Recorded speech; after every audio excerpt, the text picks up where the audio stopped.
Good morning, ladies and gentlemen. In the name of SIA and BWM, we warmly welcome you to this beautiful event here. We will have fantastic scenery after the presentation, going out into the park. So actually the standing lounge will not be in the sticky room out there where we have been now. So we will go to the garden and enjoy the beautiful view on the lake of Zurich. Now you can see here the castle of Rapperswil. We will discuss a lot on moats, on entry barriers today. 2 years ago, almost, I asked George to come for lunch in Lachen, where SIA has the office, because I thought it makes sense to try to come up with a value day. Because 2 years ago, almost nobody was interested any longer in value investing. So I thought, why not joining up with the oldest competitor in Switzerland to actually create the first Swiss value day that took place last year. We were very happy already last year, and we were really amazed with the outcome that so many of you familiar faces found the way to come here. Now the agenda is a pretty full one.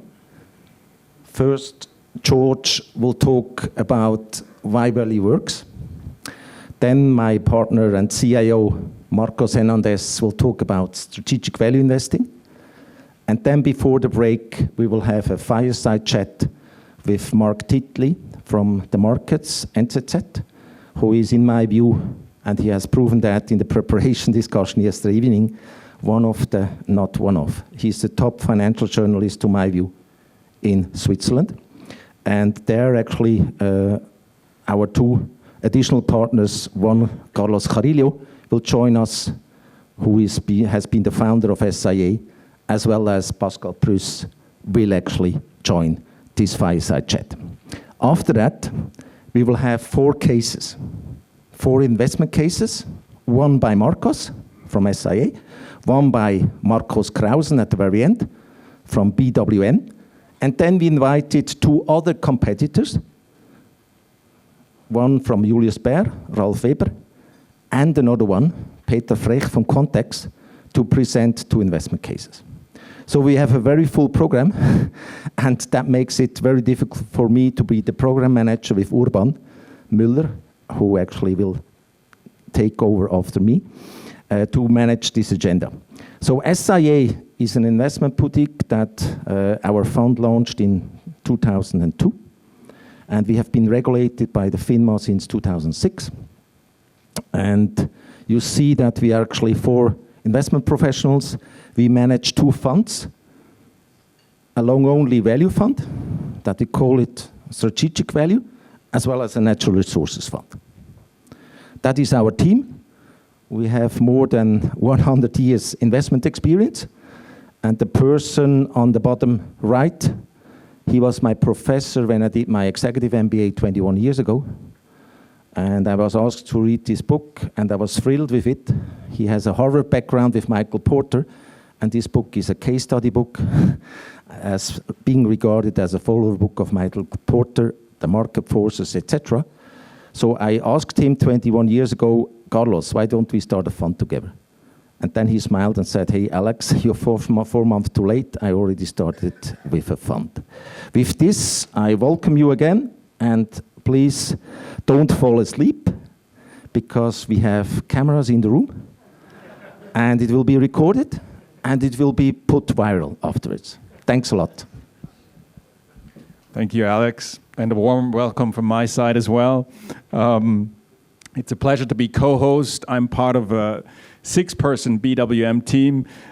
Basically, 4 of us also are focused on investing, and then Daniel and I, we look after the business side of the firm. We're a partnership. Of the 4 investors, one of us is today visiting a company, and the 3 others are here.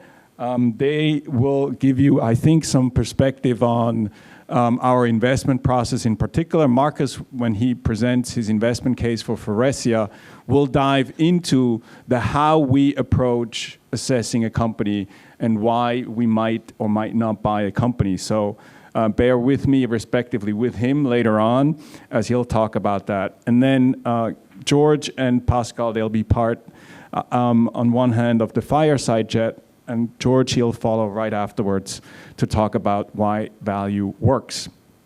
For us, our firm organization, together with the experience, is very important in the sense that we think that value investing, not least for the reasons Alex gave because of its cyclicality, is very difficult to do if you're a public firm. The cyclicality is not just in the investment side, it's also on the business side, and it helps being private, and we think it is really important that we eat our own cooking.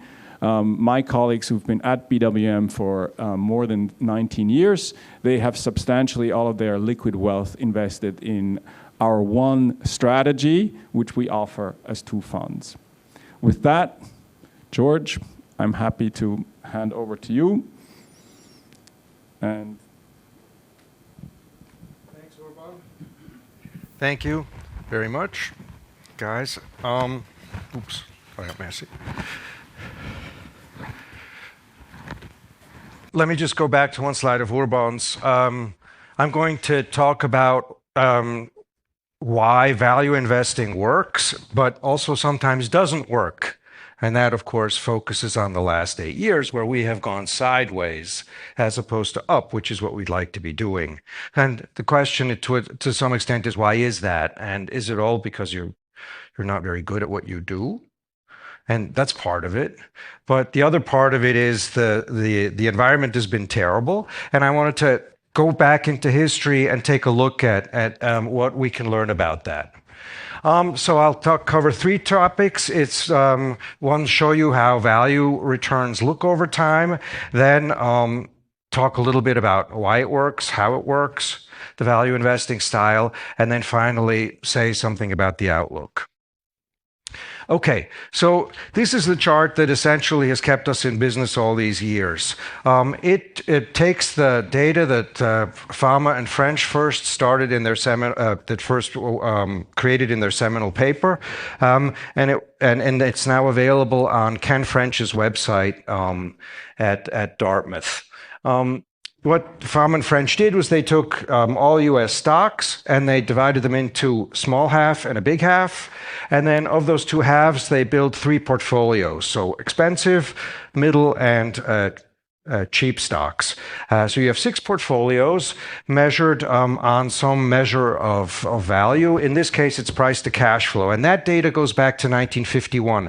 Price to book data goes back to 1926 or 27. Okay, so I'm showing you, of those portfolios, those 6 portfolios, I'll show you 3. The 2 value portfolios, the blue one is small cap value, and the green one is large cap value. And you see already, and then the orange line is the market, so that's not one of those 6 portfolios, that's all of them.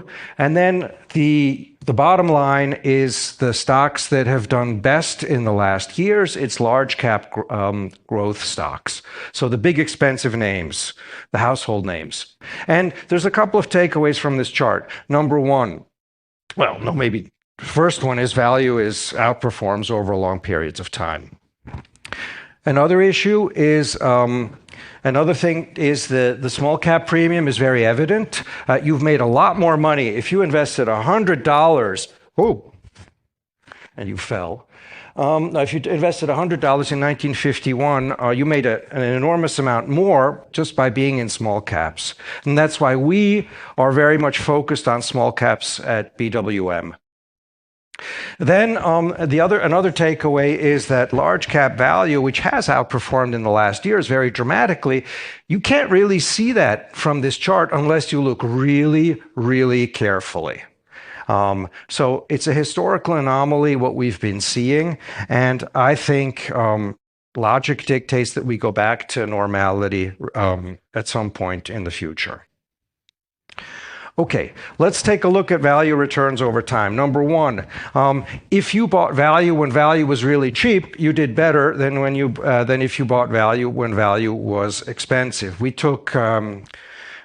took all stocks and we sorted them into 5 groups. We took all historical periods, and sorted them into 5 groups. When was value cheapest relative to growth, and when was it most expensive? I'll show you the 2 extreme groups. On the left is when value was cheapest, and then you see the forward returns over 4 time periods. And of course, when value is cheapest, it's best to own value going forward, no matter what your time period. But even if you bought value when value was relatively expensive versus growth, even then, if you're a long-term investor, which means 5 years or more in this case, you still made money. And that's important to know. So as long as you're a long-term investor, you're not trying to make a quick buck, you should be fine with value investing over time. What if you're worried about inflation? Here's some data on how value and growth have performed in various inflationary periods. Again, we've built 5 groups. We took each year and sorted it into how much inflation was obtained at the time.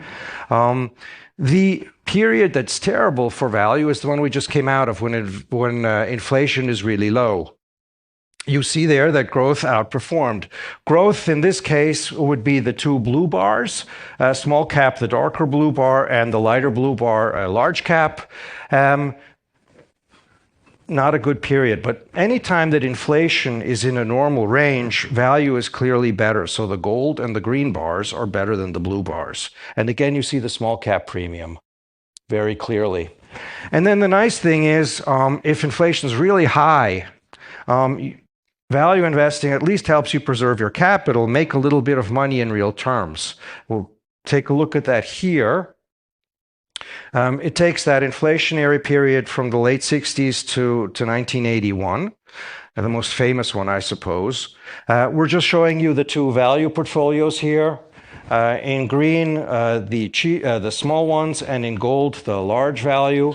And in blue, you see the CPI index as an index. And you see how value, after a while, outperforms massively, which means you made money in real terms. That was not the case if you owned the broad market. Another issue, of course, is that all of this outperformance comes at a price, which is some periods which can be quite long of underperformance.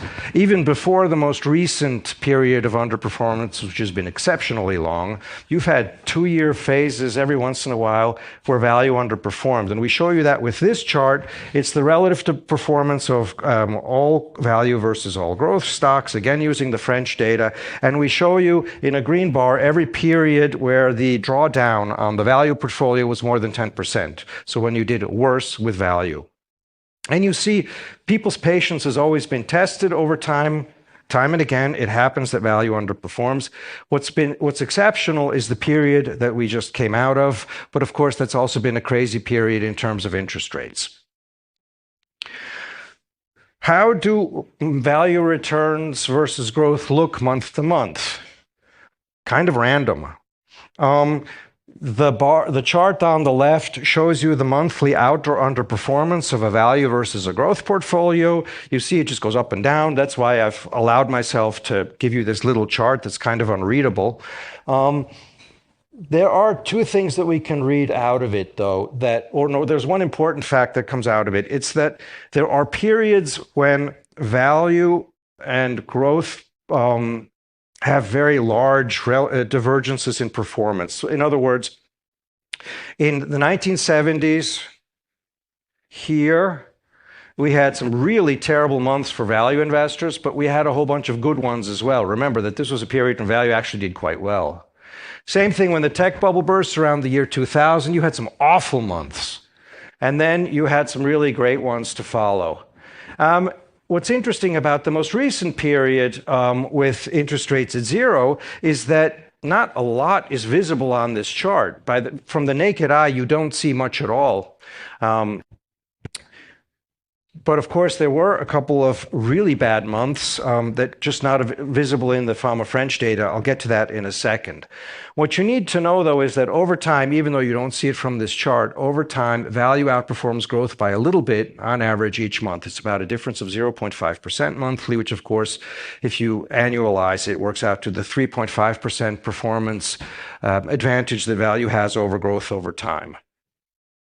So let's look at recent periods. Here I have to take Russell data because Pharma French isn't that quick, or French isn't that quick in updating his website. And I've put in the small cap premium in the sense that I took as my long portfolio value, I took small cap value. It would be the Russell 2000 value index. So that's the smaller stocks in there. And I've compared it against the Russell 1000 growth. So the 1,000 bigger stocks. And you see that recently it has been no fun at all. Here, COVID hit, and this was in the last 2 months. We've had some really nasty drawdowns. If you take the European small cap stocks, it's even more dramatic, and compare them against the large cap growth in America. We've had May was the second worst month ever. The worst being March of 2020, when COVID hit. Okay, I'm going to still say that value works. And why is that? If you look at returns on a stock, you can disaggregate them into 3 bits. One is that a stock goes up in value, so it changes its valuation, then it grows, and it'll give you dividends. And if you're comparing portfolios, there's a 4th factor, which is rebalancing, which means that if, for example, you buy a cheap stock and you compare it to a growth portfolio, well, you'll sell that stock as it gets more expensive and you buy a new cheap one. That's called rebalancing. And now GMO did this analysis for 2 periods. One was 1983 to 2006, and you see that value beat growth by 5.5%, and with, as you would expect, growth being a drag on performance. Value stocks don't grow as much as growth stocks, almost by definition, but the change in valuation, the higher dividend payouts of value stocks, and mostly the rebalancing factor all allow you to outperform over time. So GMO's premise was that if value doesn't work anymore, we ought to see that this relationship somehow falls apart. And here's what happens to the relationship. It looks exactly the same, except for valuation. And what this tells us is that people have no longer been willing to buy cheap stocks and then hold them until people aren't buying enough cheap stocks that they go up in value, that they go up in price. They're being ignored. People don't pay attention to valuations right now, or they haven't been. I think they're going to start too soon, or it seems like they have until AI hit a few months ago. So, putting aside the valuation factor, it's fair to say that value still works very well. Now we just need to see that people start paying attention to valuations again. I think they will. The long-term experience, as we saw in the first chart, is that they do. But of course, markets can be irrational in the short term. The metaphor for that was Ben Graham's Mr. Market, the manic depressive who gives you a bid and an ask price every day. He's never offended if you don't trade with him, but he sets the price. And sometimes he's optimistic, sometimes he's pessimistic. And that's because he's irrational in the short term. In the meantime, behavioral sciences or behavioral economics has given us a whole bunch of terms to explain this. All the psychological biases that you can read about in the literature, such as extrapolating from the past, herding, and over-optimism. Stuff that you can see happening right now with NVIDIA and anything associated with AI directly. In doing so, Mr. Market will ignore valuations. He loves momentum. You always look great if you own a stock that's just been going up. And then, of course, you have another factor, which is that professional investors are subject to career risk. For a lot of us, what matters is what your boss says at the end of the year and not whether or not you own something that's fundamentally good. Nevertheless, over the long run, most shares do reach their intrinsic values or trade near their intrinsic values. There's enough investors out there to buy them, and then if not them, then maybe private equity will come in or a competitor and do an acquisition. So over time, these undervaluations are corrected. So what's the basis for value to work is that the market is efficient, but in the weak form. The weak theory of market efficiency best explains what's behind value investing. Now, here's a couple of examples of periods when we had speculative blow-offs. Most of you will be familiar with these when the market was subject to herding and over-optimism. Again, we've borrowed these charts from GMO. What's important then for a value investor isn't so much to pay attention to what the other guy's stock price is doing in the short term and what your own stock prices are doing in the short term. What matters is if your portfolio is creating value. And for this, creating value in a fundamental sense, because ultimately you're owners of companies if you're a shareholder. People forget that. As Marcus will show you, we look at what we do exactly in that way. We look at ourselves as owners of the company. And so what matters to us over time is that the company actually is generating value. And one way to measure that is a very primitive way that Warren Buffett proposed. You just take the increase in the book value per share over time and you add the dividend that you get. And that gives you a measure of creation of value by the firm itself. And as an example, I take Andritz, which is one of our portfolio companies. It's a very boring manufacturer of capital goods from Austria. And it's created value worth 19% per annum since we bought it in July of 2019, which is pretty good. Oh, it's very good. Now, what happened to the stock price? Well, the stock price, as it should, essentially followed that, but not quite. And in fact, you can see the last couple of weeks have been awful.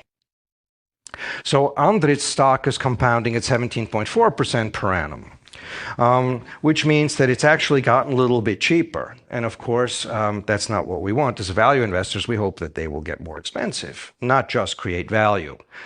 Let's put the two pieces together and look at the entire portfolio in our funds. On the x-axis, you see the value creation as I just described it, and you see that most of our companies have created value. The average is probably around 10%. The winners that we've sold in the meantime are not on this chart.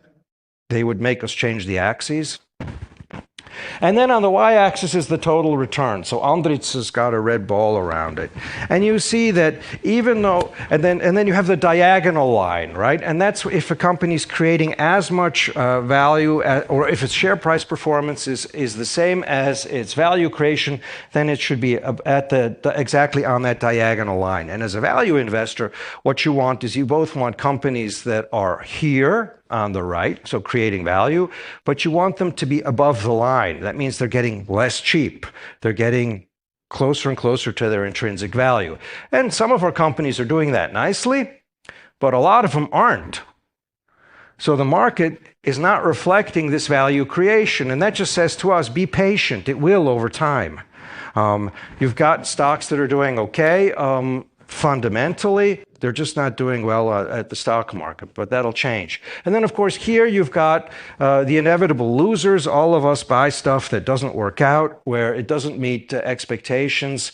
That's unfortunately part of what we do. Let me skip this chart because I think I'm running out of time and go right to this one, which is where we stand now in terms of valuation. I've taken 4 indices, 2 for the United States, 2 for Europe. On the left, the United States, the MSCI Growth Index is in blue, and the Value Index is in that greenish gold. Same thing for Europe on the right. And what we see is how a gap has opened up between growth and value on both sides of the Atlantic, right? That's very noticeable. Now, growth on both sides of the Atlantic is very expensive relative to where it normally traded in terms of price-earnings ratio. And value in the United States is okay. It's not super cheap. It's not super expensive. It's okay. You'll do fine. But value in Europe is really cheap. And that's very depressing because we own a huge amount of European, our portfolio is heavily weighted to European value stocks. It means we've been on, the performance has been terrible, but it's really encouraging because going forward, you know that this will correct at some point, so you own the right things. Right, so two sides of the same coin. And that brings us to the last point. How has the fund performed under these various situations? And here I'm taking essentially that second slide I showed you, that when value is cheap, it tends to do better, and I'm applying it to our own fund.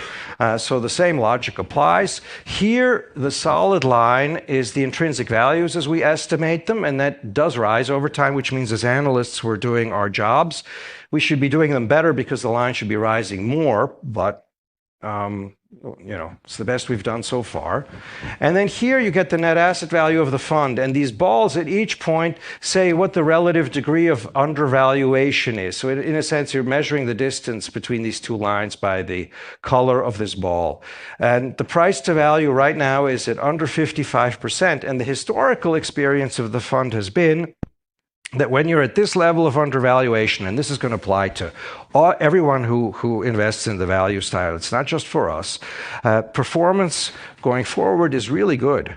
I'm not promising it, but I really think that the historical data confirms that, at least in our case, every time you were this cheap, 5 years later, you had beaten the market all the time, and over 90% of the time, you made money in absolute terms. And even in a shorter time period, you had a 70 to 75% chance of beating the market and and making money in absolute terms. So what I'm basically saying is these charts show us that performance going forward for anybody who's invested in European value ought to be quite good.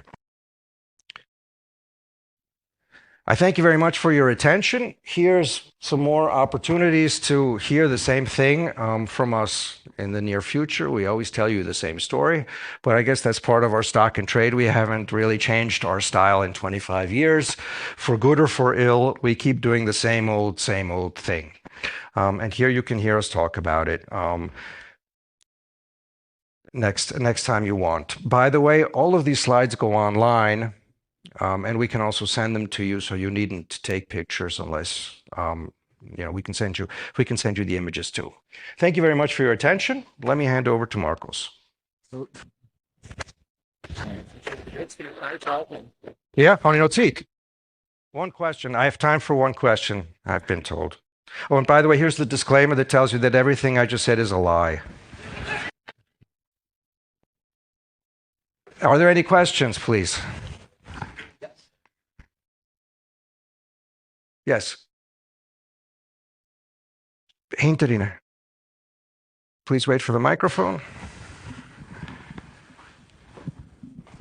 First question is German or English? English, okay. I have one question. You showed in an early slide that we have a very long period where value is underperforming growth. And this is a much longer period than it was in the past. What do you think is the factor that central banks are buying stocks or have been buying stocks all over the globe, and they buying it passively in indexes? And we know that if you buy passive an index, normally the most expensive stocks are with the highest weight in an index. So what do you think is the factor of that they are buying the expensive stocks massively over this passive investing style? Yes, I think anytime, everyone's buying passive vehicles. So that's one of the reasons that expensive stocks that have been doing so well is that you have more and more money going into there, not just from everybody. But I think the main variable has really been the interest rates. They've been exceptionally low. We're now in an interest rate regime which is normal. They're a little bit on the lower side historically than where they have been before, but basically we're back to where we should be. So money costs something again, and I think that's what's going to focus people's minds on valuations again. And as soon as this interest rate regime has become established and the markets digested it and the banking systems digested it, I think you'll see everyone basically calming down, and then I think value investing will go back to working. Thanks a lot. I mean, you will have further chances to ask questions on the podium discussion. George, thanks a lot. Thank you. Marcus? Now, you have a QR code up there. If you take your mobile phone, you would have the presentation there. There's also a QR code on the side, just if you want to have it closer to you.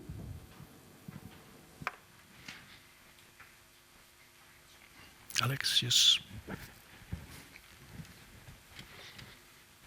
Can I see it also here? Or? Okay, thank you.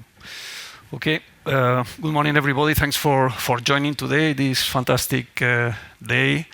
And thanks, George, for your comments. Now I feel better because we know that value is going to work and we are a value fund. But I'm going to attack value on a different way, a little bit different, what we call a strategic value. So what is value? Let's go to the beginning. What is value? Value is buying at a discount. That's easy. You buy something at a price which is below the intrinsic value. But this is getting more complicated. What is intrinsic value? That's not easy to calculate. And even Warren and Charlie were saying that when they calculate the intrinsic value for a company, they get different results. So this is important. It's something that we have learned over the years. We've been there since 2002. We've seen 3 or 4 very deep crises, and we are learning. We keep learning. So the only way to value a company is, estimating the future cash flows and discounting them to the present value. So you need to build a kind of DCF. There's many ways many different models. But the DCF has some problems. It's many assumptions, discount rates, growth, margins, returns, and it is very, very sensible to these assumptions. So you can really get very different valuations with the same estimates.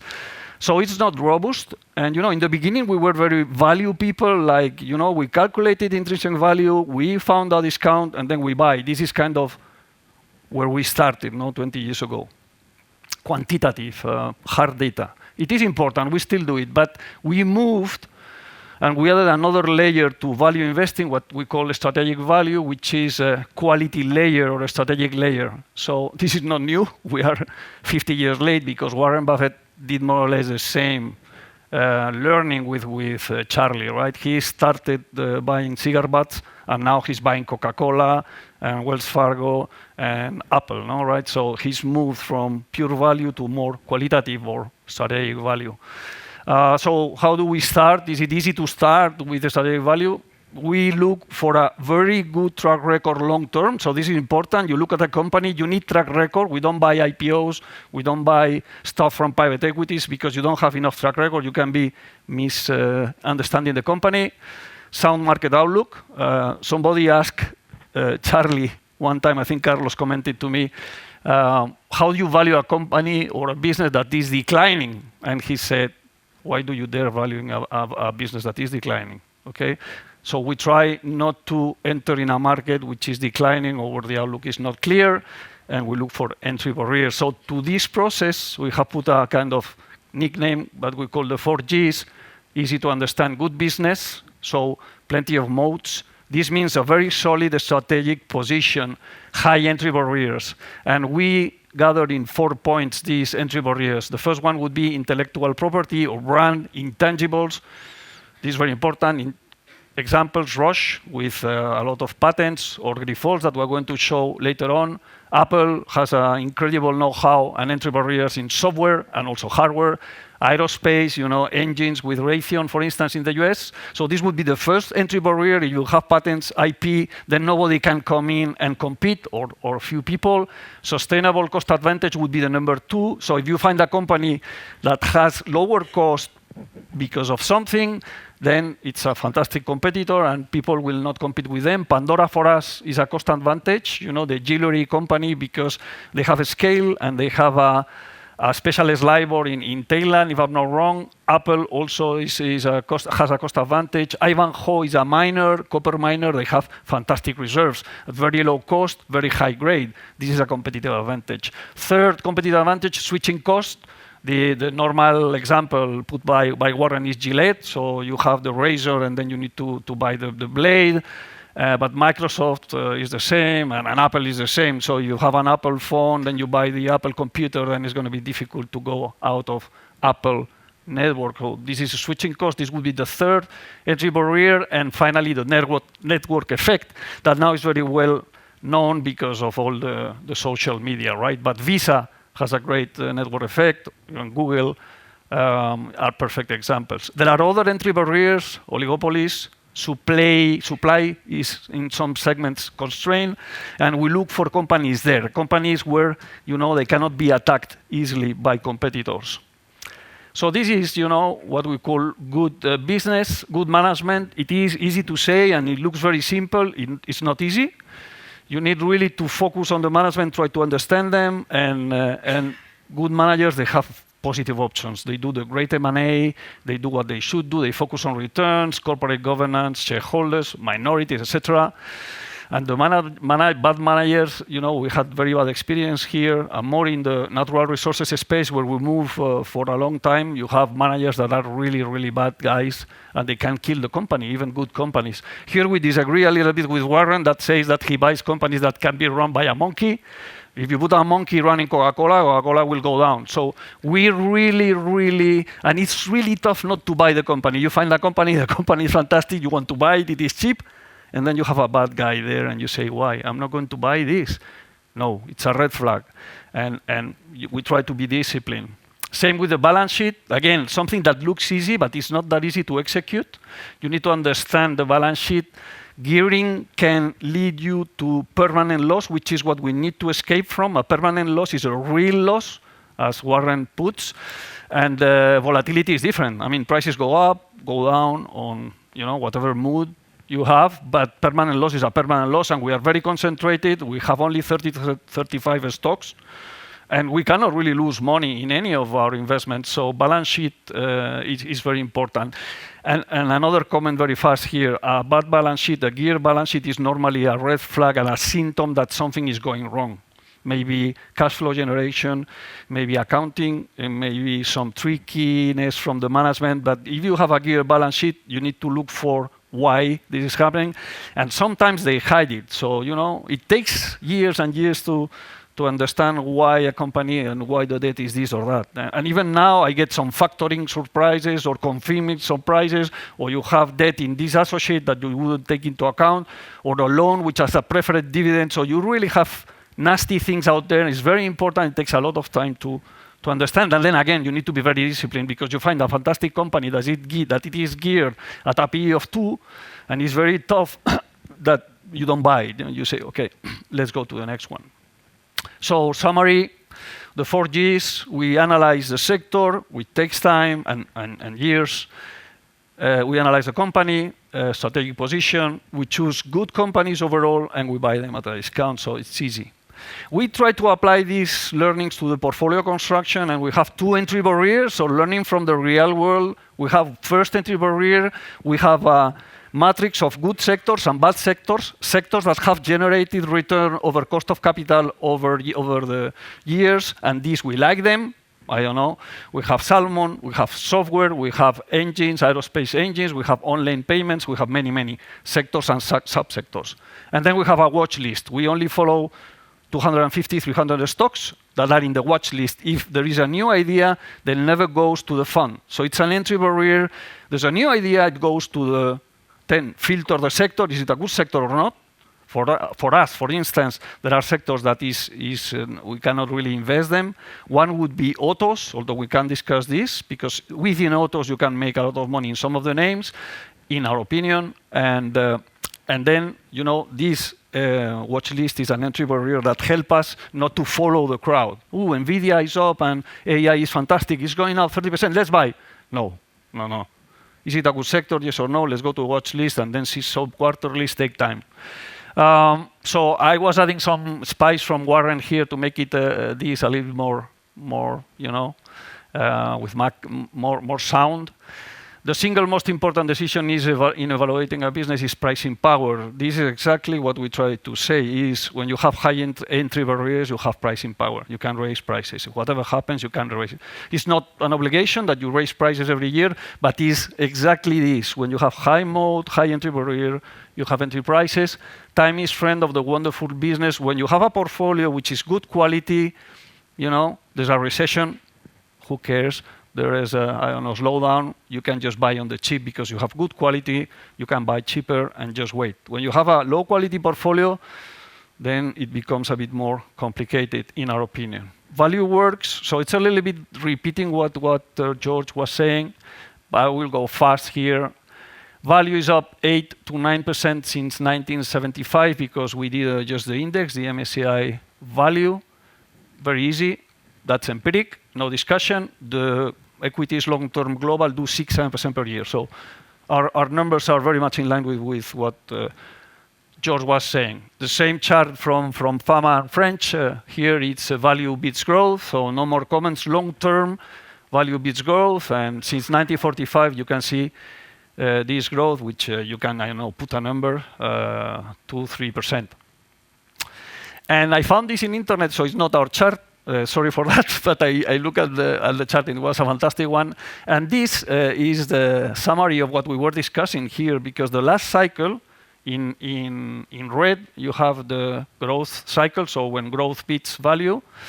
And in blue, you have the value cycles. The last one has been really, really amazing, more than 12 years. And to the question, it is basically due to the low rates and huge liquidity. This has hidden everything. Every business model works. You have a new business, you have plenty of cash, venture capital, private equity. This has been party time, and in our opinion, the party time is over. It was over in 22, now it's hovering around, but this is going to take many years. So we agree with BWM that now the new value cycle has started, so now it's perfect timing. You have the value cycle starting in 22, and long term, we outperform. So, let's go for some drinks. That's our fund. It's a coincidence that we have a name similar to the BWM guys. So our fund is a value global. The name is LTF Classic. In 2011, over the learning of the global financial crisis in 2008 and 2009 and 10, we had a very bad experience there, and we thought a long time how to improve the performance, and then we added the 4 categories strategy. We divide the fund in 4 risk categories. Categories 1 would be low risk, a basket of Nestlé's, McDonald's, Coca-Cola's, whatever you find, Viscofan, Devro. We don't really care about large caps or small caps. Our universe goes everywhere. We look for sound businesses, and we ask for a 10% return for the category 1. Category 1 and 2, the 2 would be also very, very high quality assets. 3 would be cyclicals, and 4 high risk. And the fund normally is 50-50, but we can play with that. And we did it in March 2020, where the market collapsed, and then we move aggressively from 1 and 2s that fall much less when the market falls, and invested heavily in categories 3 and 4, including natural resources that are high beta. This is why the performance, basically our performance is very similar to the value. It's amazing that we have many different stocks, and you look at the value guys, and we all of us made more or less the same return over the long term, and we have good phases, bad phases, but we made a killing because in the last, since 2020, because we rebalanced the portfolio, we moved to high risk because high risk was completely rated, and this is why the fund now looks a bit just marginally better, although long-term 2 points of difference is large. So Tweedy Brown in the US, Warburg Value, Bestinver in Spain, and then DJE, some of the well-known guys in Europe. I want to talk a little bit on risk, because a lot of investors and people talk, well, how do you control this risk? And our risk is not really Vola or statistical or VAR or Sortino or Sharp, and we strongly say that this is not really the way to control risk, in our opinion. So for us, it's good quality. When you have a good quality company, your risk is much lower. We focus on what we understand, circle of competence, and we really do heavy weighting like we did in March 2020. So now, for instance, we have several stocks with 6-7% weighting. So we really focus in what we understand, and we are concentrated in the same time. And we are also diversifying. And sorry, it looks a contradiction, but it is not. This is 42% of the classic in 10 names. You can see half of the fund. So basically, I don't need to spend too much time talking. You have the 10 companies that are more or less half of the fund, right? Grifols, Protein Plasma, Sodexo, Catering, ISS, Cleaning, Heidelberg Cement, Unilever, Food, Beverage, Cleaning Products, Medtronic, pacemakers and devices for operations and blah, blah. Pandora, Jewelry, Leroy, Salmon, ING Banks, Reckitt Beckkinser, again, consumer products. You have, more sectors than companies, which means that nothing can kill us. China goes wrong, we will suffer, but it's not killing us. So we focus on this quality, focus, and concentration and diversification also, not to get killed by only one trend. So it's very defensive. The second way to attack risk is numbers. We do valuation. We do a lot of valuation. We have an IRR and an intrinsic value for every company. So we have an IRR and an intrinsic value for the fund. We assign risk categories, as we commented, categories 1, 2, 3, 4, and the fund is balanced. We also assign ESG categories because we understand that ESG is going to be increasingly important. We are not an ESG fund, but we care about ESG, and what we find that ESG categories are very much aligned with good managers. So I often find the same, rating, good management, good ESG strategy, and we don't trade too much, we don't hedge, we don't do timing. I mean, we just buy when it is cheap and sell with its intrinsic value or more. Even when it is intrinsic value, we have an IRR. So even Nestlé reaches your intrinsic value, which is calculated at a 10% return, you may say, wow, 10% Nestlé, the 10% return for Nestlé is not bad. I keep a 1% in the fund. So, it's dynamic. We don't use Sharp and Sortinos because they're based on volatility, and volatility for us is not really a measure of risk, and real risk cannot really be measured. And the third approach is value. This is pure value. We buy on the cheap. The P of the fund is 10 times. Price to book is 1.6 versus the market 2.4. The market P is 15, so we have 5 points, 1/3, which is basically we look for 30% discount, and this again is a protection. If you have a quality asset, even a quality building, you buy it at a 30% discount, you are really, really protected. You can have volatility, prices go down, but the asset is fantastic. You look long term, you have your building is high quality, and the market will be back. And some more lessons from Warren. Risks comes from not knowing what you're doing. So risk is, you may invest in a utility company thinking it's low beta is super safe, fantastic business, and then the next day the government puts a new tax, 50%. This has happened to us in salmon. We had salmon, and the government from one day to the other put a 40% new tax on top of the 25. So this is risk. You can tell me that you didn't know that. Well, we didn't know that, and it's what is trying to say. But sometimes you have these things, so you need to be ready to fight for that. Luckily, we were underweighted the sector at that moment. But if we would have been very overweight, you can be killed, and this you need to manage on different ways. Volatility is not risk, so this is more or less the same we were discussing. But the sentence is so good that I cannot escape. A wildly fluctuating market means that irrationally low prices will be periodically attached to solid businesses. It's impossible to do a better summary than this. Sometimes, the market gets crazy and puts huge valuations on the upside and huge valuations on the downside. And is what we did in March 2020, and is what we will try to do now if there is a recession. Now everybody is, a recession is coming. Market is going to go down. What we are doing is we have a little bit of cash. We are more in categories 1 and 2 and just waiting. If the market goes down, we will heavily invest what we have in cash, move to 3 and 4s, and then the next 3-4 years. So automatically the IRR of the fund and the intrinsic value of the fund will move up because you will buy things that have fallen much more than the others. And this is helping us to control a little bit the the recession fear. And then a question to you all: what do you want? Our fund to go down or our fund to go up? Because if the fund goes down in the next 12 months, the future will be much brighter. The only problem we have, as George was commenting, is that people feel fear when they see the net asset value going down, and some of you or some of the investors will leave. But I think that all these meetings that we're having help people to understand that when the market goes down, we are going to make much more money. 3 examples of, to put a little bit more of grain here. Devero, we presented it last year, right? Yeah, we presented it last year. And this company was a small cap, lost for everybody in the trading in the UK, but the business was fantastic, strategic value. They do the casings for the sausages, so the thin film that goes in the sausage, or chorizo. And the return on equity, more than 20%, dividend yield more than 5%, the market grows 3-4%, and it's an oligopolistic market. There is like 4 or 5 companies in the world, and 2 of them have more than 1/3 of market share. All the management are disciplined, so pricing power, they don't fight for contracts, and it's a market that we know for decades. We had it, and we got a bid. And again, it's what George was commenting. I mean, nobody was really taking care of this, a small cap, UK, recession, whatever, and then we got a bid exactly or very close to our intrinsic value, because it's easy to value. I mean, the business is so solid that the growth is the same, and the margin is the same, and the return is the same. You don't need to be here a rocket scientist. Butzi, I think we share this investment with BWM. It's a cement company.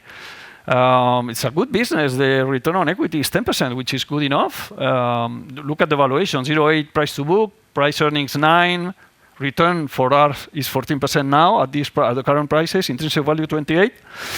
So, and the stock is trading, I think, 22. So there's still a good upside. We like it more. Why strategic? So initially, cement is an oligopolistic business, but it's multi-local, right? So normally you have a city, they're building things, and they need 2 or 3 cement companies around. And cement is so big that it doesn't travel well, which means that you have mini oligopolies that sometimes get crushed because of recessions or because there's another incomer to the market. But in the end, it's a good business. Once you have done the investment, which is massive, you have 100 years to make cash flow and a lot of free cash flow, right? So because you don't need really to invest that much. But there's another thing that we didn't expect here. Sometimes value has good options, which is that now with the CO2 schemes in Europe, these guys, cement, I think it's 8 to 10% of CO2 emissions worldwide. And now they need to invest a lot in carbon, in just machines that they put in the furnaces in order to capture the CO2, and then they need to invest in CCS systems, so big investments in order to capture the CO2, and only the big guys will do that. Which means that there's a marginal part of the sector in Europe that will not be able to operate because they don't have the means to make these huge investments. This means less capacity. And then the CBAM, cross-border tax adjustment now that has been approved by the European Union is going to prevent imports, because most of the imports are from companies that do not do the CO2 effort, which in the end, less imports, less capacity in Europe, you restrain capacity, demand is the same, prices will go up. So maybe, and this is one of the ways to make tons of money, is if you find a sector that is changing the regime. You find a sector that historically has made 8 to 10% return on capital employed, and is going to make in the future 12 to 14, you will have a huge re-rating. And this, we found a couple of them. Salmon was one of them, and UK House Builders was a bit different. Finally, an oil company very fast, because you know very well that we think that the energy prices will move up on the lack of investment. So here we have a kind of sector call. Lack of investment in oil will means that we have a depletion. We lose 4% every year, 4% of the production. We eat it. We deplete the fields. We are not investing, and then nobody wants to invest. Why nobody wants to invest? Because ESG problems, and because everybody is convinced that we will not need oil in a few years. So, you don't buy oil because in 3 years you will not need oil. And this is preventing capex to go to an industry that needs a lot of capex because of depletion. You not really need demand to go up 5% per year. Every year you consume 3 to 4% of what you have. and this is going to end up in tears, in our view.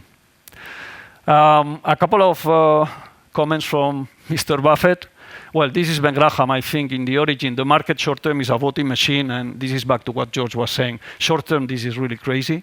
So don't call me on short-term things because I don't know.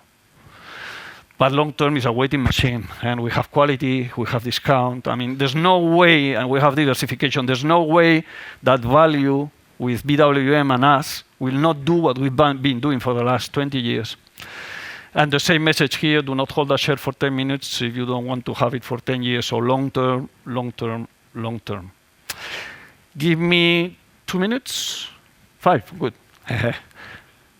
That's our biggest stake. I'm going to try to explain a little bit the fundamentals of Grifols. We have 6 to 7% in our fund, so it's our biggest stake now. It's a complicated business. And it is the business case that we're going to do later on, after the break. We will have the company presenting the case. So I wanted to introduce a little bit what is Grifols to help you to understand what the company says, and then maybe do some interesting Q&A. Global player. So this is a plasma protein company. So they have donors that they donate the blood. They take the blood, and with a process that is called fractionation, they bring out proteins, so they separate the plasma and they take out proteins from the blood. These human proteins have some effects that they are using, so they take these proteins and they build products, the pharma products that are licensed. They need a license from the FDA in the US and from the European authorities, and they sell these products. So they are integrated. They have donor centers, they have the fractionation facilities, and they have the products, the pharma products licensed. Actually, I think they even invented, the grandfather of the CEO, or the ex-CEO, is the guy that invented the fractionation. So it's really a cool company.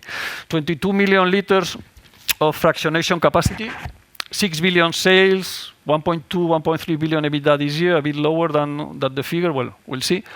Vertically integrated, and they have 4 divisions. The main proteins are immunoglobulin, albumin, alpha-1, and factor VIII that I'm going to describe very briefly. So immunoglobulin, basically, it's a kind of help for the immune system. So it tackles immune problems that people may have, and it works as an antibody. And this is probably the product that is 50% of their sales, if I'm not wrong. So it's the biggest product, but it is not the one that brings the higher margin. Albumin is basically blood pressure and also transport of several products. And it's used, I think, when you go to the hospital and you have, you get operated, then they use it in order to facilitate the pressure and some transport. So it's very used in hospitals. Alpha-1 is a protein that tackles genetic disease. So if you have a lack of this protein on natural genetics, then you have pulmonary diseases or lung diseases, and you need this protein. And this is an illness that is relatively new, is not well understood. So you have people suffering this that they don't even know. And this is growing a lot in the US and trying to be exported to Europe and then to emerging markets. Factor VIII, you know it better. It's well known. It's for hemophilia. So it's Alpha-1 is probably 40% of their business because they have market share of 70%, 70. Try to bring somebody to compete with them in Alpha-1. It's impossible. You need the donor centers, you need the fractionation, you need the patent. It's impossible. And then this is why I'm going to, well, it's then I will elaborate a bit more on this. They have a global footprint. On memory, more or less 50% of the business is in the US. Why? Because in the US, donors can donate through a payment. You can pay them and they donate blood. In Europe, is different regulations, but normally it's not allowed to be paid for donating blood. This is why the US business is more developed and they have a better presence there. So more or less it's 50%, but Europe is changing. There's new regulation because the protein market is doing very good, no, in terms of health. Global presence in most of the countries, even in China. 100 countries and subsidiaries in more than 30. Why do we like the sector? It's very easy. And this relates with the entry barriers. intellectual property. Massive. Here you have everything from fractionation to know-how, how to take the blood from the people on a, there's a lot of know-how in the process, and then you have the patents because they have the pharma products with the proteins that are patented. So, there's IP, you need the licenses, which is another entry barrier. It's an oligopoly. Of course, it's an oligopoly because, it takes decades to get there. And there's 3 or 4 people in the world, and all of them make good money, and they are disciplined. Also, investments take a long time. This is why when they need to open a new plant, they need to think about the supply demand over 10 years because it takes many, many years to get the license, to build the fractionation capacity and all the network. Basically, you have a new fab, which is empty 5 years after, and then you need to fill it. So really, you need to be very sure about the demand supply, which is very good. And the 3 companies that are leading the world, Takeda from Japan, CSL from Australia, and Grifols, they have very clear. And then they have obviously switching costs. I mean, you cannot, if you take Grifols product, you will not change because you get used and the doctor will give you the same product the next time unless there's a big innovation, but it's going to be difficult. We like Grifols fast growth, 7-8% per year in the protein world, vertically integrated. The company was small 10 years ago. We've been living with them. Now it's a top guy. They've made mistakes with that. We'll go there. On our convergence means we trying to understand what is the EBITDA that this guy should make and return they should make. It's an EBITDA of 30%, return on invested capital after tax of 15%. So this is on our numbers. The company now has faced fundamental challenges and cyclical challenges, and the share price is down 70%. So yeah, management issues. It's a family that runs the company, or used to, too acquisitive, balance sheet going up in terms of debt, not really transparent, accounting is a mess. And then cyclical challenges because with the COVID-19, they couldn't really extract blood or plasma, and they had a problem with inventories and with the price of this plasma. So on cyclical challenges, they had very tough 21 and 22 and maybe 23 with a gear balance sheet. Now, when you have problems, you understand what the gear balance sheet means. That's the share price. So good, very good performance historically. And when the problems started in 2019, I think, went down 70%. They are doing a lot of things. I'm not going to talk about that because the management will do, but there are changes and very, very important changes that we can comment later with the company. And just to say that the valuation is really attractive. P, we have the preferred share, which is on 6 times. On our numbers for 2025, I think, or 25, 8 times for the normal business, 6 times for the preferred. Normalized cash flow on our numbers, 12%. So, 12% plus 8% growth, you make a killing. So that's for Grifols. I hope you more or less are prepared for the Q&A then with the company. And that's us. The only message here is we invest in the companies as long-term partners with us, and we are looking for investors as long-term partners with us. For the next 20, 25 years, we don't trade, we don't do short-term stuff.